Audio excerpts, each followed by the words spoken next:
Sénateur Wilson, honorable sénateur, je prends la parole aujourd'hui pour rendre hommage à un ami cher, un mentor de confiance et un grand Canadien, l'ancien sous-ministre de la Colombie-Britannique, Ken Dobell. C'est le cœur lourd que j'ai appris le décès de Ken cet été. Ken a laissé une marque indélébile sur le Canada et en particulier sur la Colombie-Britannique, au cours d'une brillante carrière dans le service public. Il était également un étudiant athlète décoré à l'Université de Colombie-Britannique. Il a fait des études supérieures au Royaume-Uni avant de rentrer au pays pour occuper le poste de directeur municipal de Vancouver et plus tard celui de premier directeur général de l'Autorité de transport de la région de Vancouver. C'est en tant que directeur municipal que j'ai rencontré Ken pour la première fois. J'étais nouveau, j'étais un commissaire au parc et pour moi, il était un géant. Pourtant, sa porte était toujours ouverte.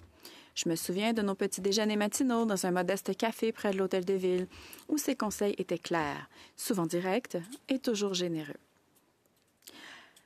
Lorsque je partais, il me disait avec un sourire « Bonne chance, jeune homme ». Cette éthique de travail et cette franchise le définissaient. En tant que vice-ministre du premier ministre Gordon Campbell, Ken a supervisé 30 000 employés et mené à bien des projets majeurs tels que l'initiative commerciale Pacific Gateway. Lorsque Ken était à la barre, les choses se faisaient. Même après avoir pris sa retraite, il a continué à apporter son aide. Un jour, je lui ai demandé son avis sur un projet portuaire épineux. Après avoir entendu le plan de notre PDG, Ken m'a répondu avec un sourire « Pourquoi feriez-vous une chose aussi stupide ?» Cela a déclenché un débat bon enfant qui nous a permis de trouver une solution. Il nous a quittés une fois de plus en nous disant « Bon courage, jeune homme ».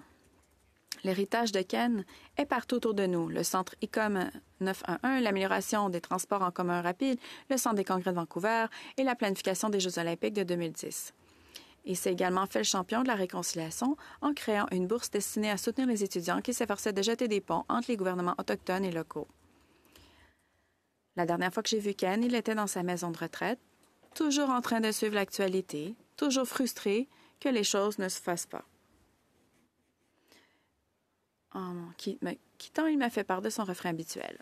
Ken aurait détesté que je lui rende cet hommage, mais je le fais non seulement pour lui, mais aussi pour rappeler les nombreux fonctionnaires qui donnent tant d'eux-mêmes pour rendre nos communautés, nos provinces et notre pays meilleurs et plus forts. Ken était un modèle pour eux et pour moi. Chers collègues, je vous demande de vous joindre à moi pour célébrer Ken Dobell, une vie bien vécue et un héritage qui perdurera.